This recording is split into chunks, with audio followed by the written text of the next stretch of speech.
कारण पूरे देश में लॉकडाउन है। लॉकडाउन के कारण लोग जहां तहां फंसे हुए हैं। कई शहरों से मजदूर अपने घरों की ओर पलायन कर रहे हैं। चलते चलते उनकी चप्पलें भी घिस गई हैं, लेकिन तमाम कठिनाइयों को सहते हुए भी वे घरों की ओर जा रहे हैं। पंजाब से पलायन कर हरियाणा में दाखिल हुए प्रवासी मजदूर अंबाला की सड़कों पर बिना चप्पलों के दिखे।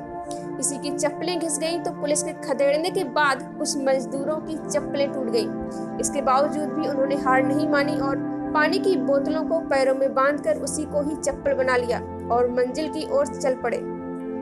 दरअसल अपने गांव जा रहे प्रवासी मजदूर जब पैदल ही नेशनल हाईवे पर कूच करने लगे तो अंबाला पुलिस ने मजदूरों को वापस पंजाब की तरफ खदेड़ा। इसी भगदड़ में कई प्रवासी मजदूरों के जूते चप्पल सड़क पर ही छूट गए और उन्हें तपती धूप में पैदल ही चलना पड़ा। हालांकि अंबाला के विधायक असीम गोयल ने इन प्रवासी मजदूरों को जब हरियाणा पंजाब की सीमा पर इस हालत में देखा तो उन्होंने नई चप्पलें मंगवाकर मजदूरों को पहनाई। इसके बाद विधायक ने पंजाब पुलिस से आग्रह किया कि इन मजदूरों को उनके घर वापस जाने दिया जाए। इसके लिए उन्होंने अधिकारियों से भी बात की। इसके बाद विधायक ने पुलिस के वरिष्ठ अधिकारियों से भी बात की। इतना ही नहीं, उन्होंने पैदल जा रहे मजदूरों को चप्पल के अलावा नाश्ते का भी इंतजाम करवाया। आखिर वे सभी मजदूर अपने अपने घरों की ओर चल दिए। ऐसे ही देश भर में तमाम मजदूर तमाम कठिनाइयों का सामना करके अपने घरों की ओर जा रहे हैं। कोई 2 दिनों से तो कोई 7 दिनों से पैदल चले जा रहा है।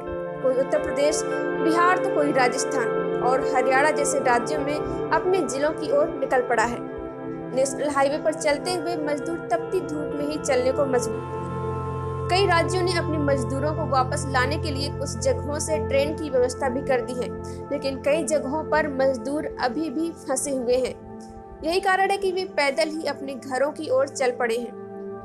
बता दें, लॉकडाउन के चलते रोजगार की ठप होने की सबसे अधिक मार गरीब मजदूरों पर पड़ी है। लॉकडाउन की वजह से काम बंद हुआ तो लाखों की संख्या में मजदूर जहां थे वहां ही रुक गए। कुछ मजदूर ज्यादा दिन नहीं रुक पाए तो पैदल ही घर के लिए रवाना हो गए।